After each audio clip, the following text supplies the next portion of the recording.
जय महाराष्ट्र. मी रुजुता लुकतुके. भाषा पैशाच्या या नवीन भागामध्ये तुमचं पुन्हा एकदा खूप खूप स्वागत. घरचं बजेट या विषयावरच गेला एक महिना आपण बोलतो आहोत, कारण असं आहे की घरचं बजेट नेमकं आखायचं कसं आणि काय त्याचे कंपोनेंट्स असले पाहिजेत याविषयी बऱ्याच शंका आपल्या प्रेक्षकांना आहेत आणि म्हणून या विषयावर आपण बोलतो आहोत. आज थोडा फोकस आपण करणार आहोत घरचा खर्च आणि त्यातला EMI म्हणजे गृह कर्जाचा किंवा इतर कोणत्याही घेतलेल्या कर्जाचा हप्ता, त्याचं प्रमाण नेमकं किती असावं, कसा त्याची परतफेड व्हावी याविषयी आपण आज प्रामुख्याने बोलणार आहोत. त्याचबरोबर तुम्हालाही माहिती आहे आमचा टोल फ्री क्रमांक, त्यावर तुम्ही फोन करून तुमच्या समस्या तुमचे प्रश्न आम्हाला विचारू शकता. तेव्हा करायची सुरुवात आज घरचं बजेट आखायला.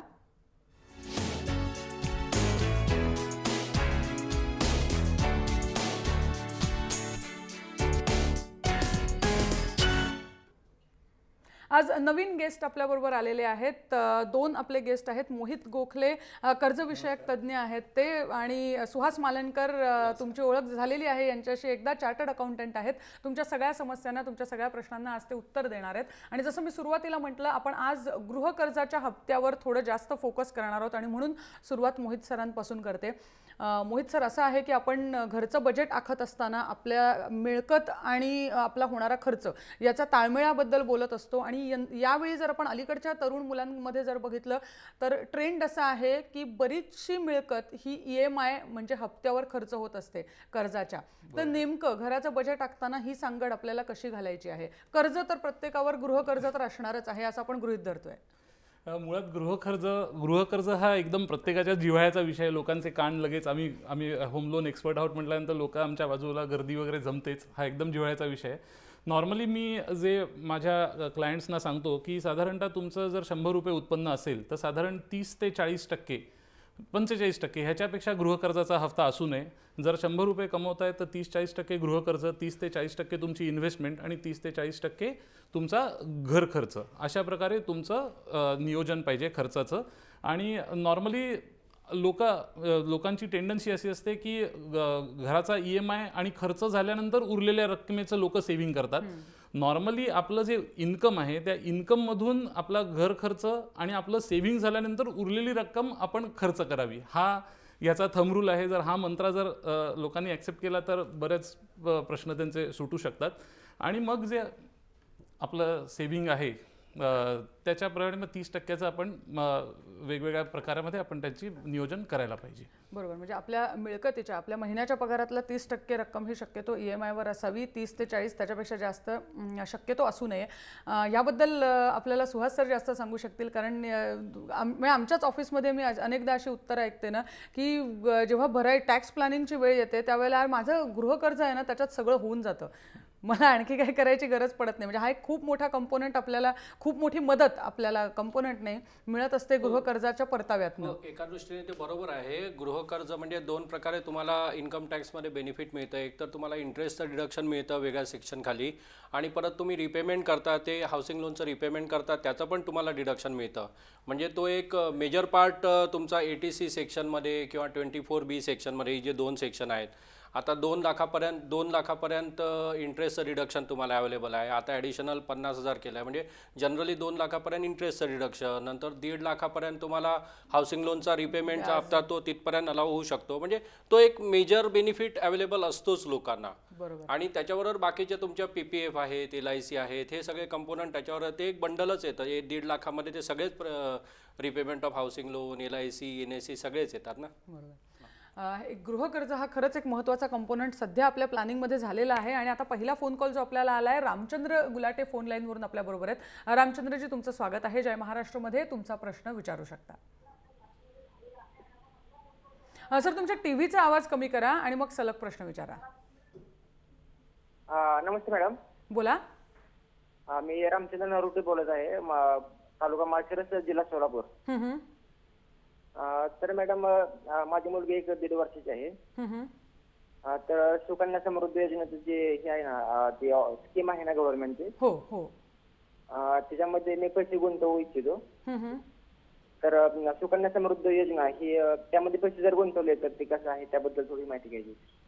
तुम्ही चांगलं केलं फोन केलात ते. ही चांगली योजना आहे पंतप्रधानांनी सुरू केलेली. सुकन्या समृद्धी योजना जी आहे, त्यांची मुलगी आता 1.5 वर्षाची आहे आणि त्यांनी गुंतवणुकीलाही वेळेवर सुरुवात केली आहे किंवा गुंतवणुकीचा वेळेवर विचार केला आहे असं म्हणावं लागेल. सुकन्या योजना त्याबद्दल काय सांगाल? मुलगी 10 वर्षाची होईपर्यंत तुम्ही त्या योजनेमध्ये जॉईन होऊ शकता आणि 2 मुली म्हणजे एका मुलीसाठी एक म्हणजे मॅक्झिमम 2 मुलींसाठी ती योजना आहे. 18 वर्षापर्यंत तुम्हाला डिडक्शन नाही आहे, म्हणजे विड्रॉवल नाही आहे त्याच्यात. 21 वर्षाची स्कीम आहे ती आणि 14 वर्ष तुम्ही त्याच्यामध्ये एकदा सुरू केल्यानंतर 14 वर्षापर्यंत तुम्ही इन्व्हेस्ट करू शकता. साधारण 1000 रुपयापासून 1.5 लाखापर्यंत तुम्ही किती अमाऊंट इन्व्हेस्ट करू शकता आणि ATC सेक्शन खाली त्याला डिडक्शन अवेलेबल आहे.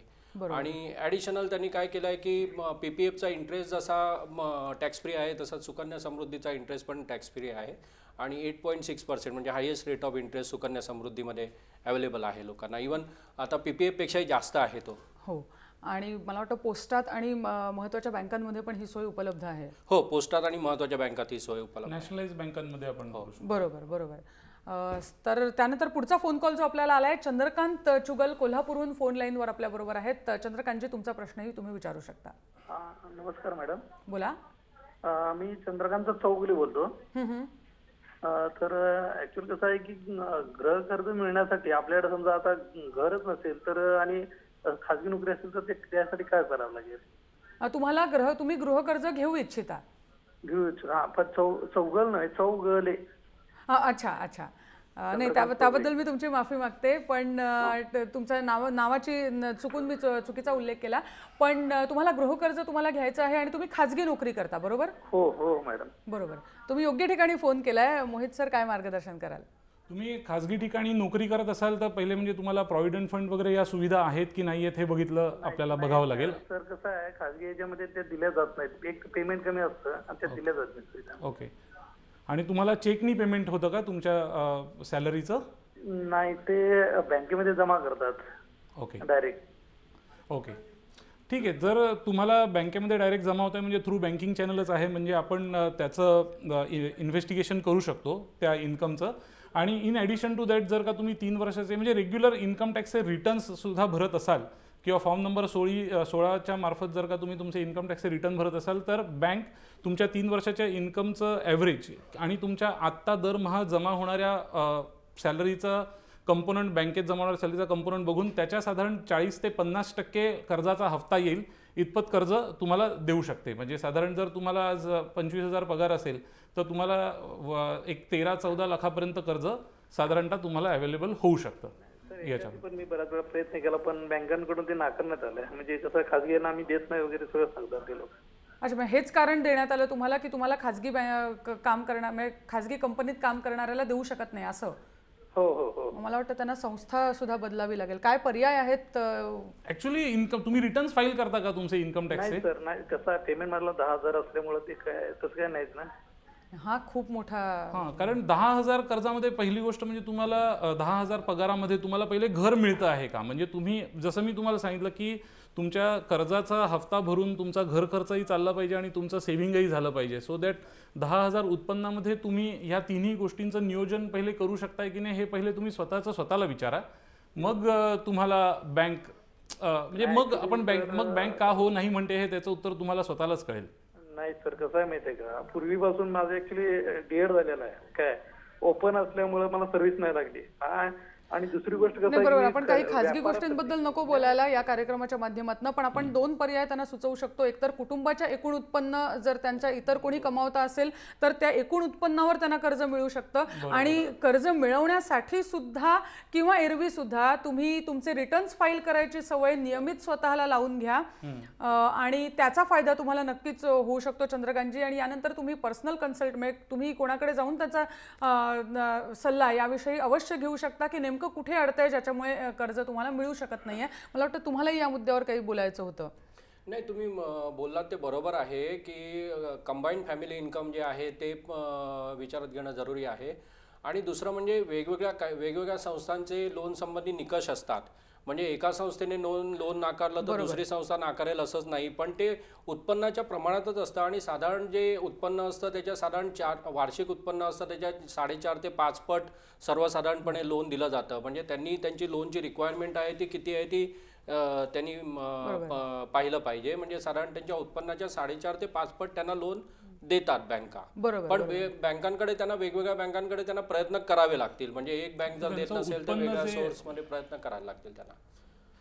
नाही, खरं आहे, त्यांनी एकंदरीत पूर्ण गणित मांडण्याची गरज आहे सुरुवातीला, आणि त्यानंतर त्यासाठी तुम्ही चांगला सल्ला घ्या आणि मग पुढे जा. एकंदरीत तुम्हाला जे घर खरेदीचं उद्दिष्ट तुमचं त्यातनं नक्कीच पूर्ण करता येईल. दरम्यान एक छोटासा ब्रेक घ्यायची वेळ झाली आहे म्हणून एक ब्रेक घेऊया. ब्रेक नंतर लगेच परत येणार आहोत. पाहत रहा भाषा पैशाची.